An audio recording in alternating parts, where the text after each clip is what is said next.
Yeah, so today, July 3rd, 2026, ironically,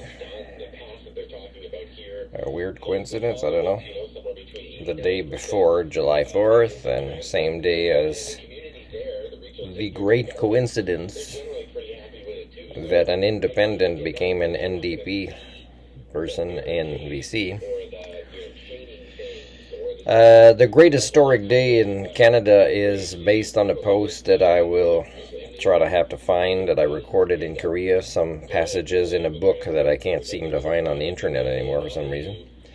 Don't remember the exact title. Maybe when I find my old vlog from Korea reading of this book, which is partly based on science, partly fiction. It describes Canada a particular way, hated by most of the rest of the world because it accelerated fossil fuel instead of decelerating it. But the historic is that, yes, it looks like we are on this path, that the fiction of this book is actually going to become a reality. There is another factor here, is that people are saying, yeah, it looks like there's more national unity for these kinds of projects to go through. Yeah, well, you're talking about the elites. The deals between elites that, CBC, as many sources they have, either won't cover it or don't find out about it. For example, what if it's discovered that something that was offered through conservative tribes, whether provincial or federal, is to add this independent to NDP? And that's part of reinforcing that party that kind of now has a different tone, right, about different things, and pretending like, oh, we can't fight this fight. It's not really a fight we have any tools to fight with. Well, what if it's discovered that these deals are happening among elites? Doesn't it prove even more that we don't really have a democracy? And that capitalism is mutually incompatible. It's just not compatible with the real concept of democracy. There's also the fact that when you exclude the elites and you incorporate non-elite masses, there still is no support, not enough support to have these things go through. So there's going to be a little micro civil war, not as bad as the United States one, that hopefully is going to keep them distracted. But it's always part of their toxic elite culture there to kind of play manipulative games with geopolitics, so they'll be still playing games with us too.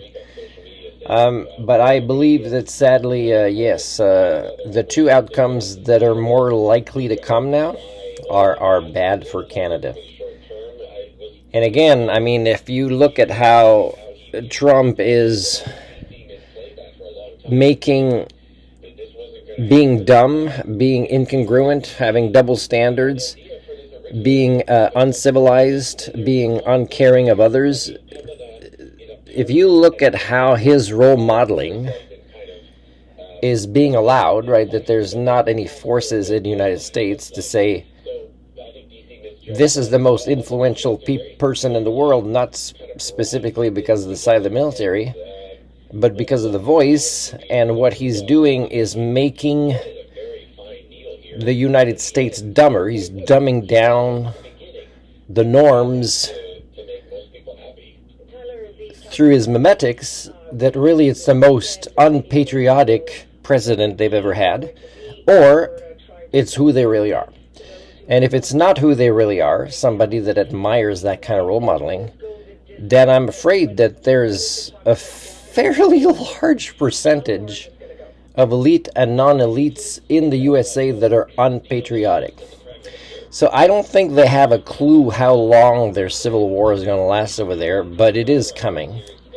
So these are some of my predictions, and we'll see if the little bit of information I have to not be part of these circles or to barely hear any real news on CBC, because I try to turn it on when it's news time, but you barely get 4 minutes. There's a lot of repetition, and it's really minimal effort to really inform Canadians, and yet they don't see it that way. And they also resent, as we've heard recently, just even having to read the news as employees of CBC. So Canada is not very patriotic in wanting to allow intellectual laziness to grow here as well. So, of course, who wants to celebrate Intellectual Laziness Day, right? Of either July 1st or July 4th.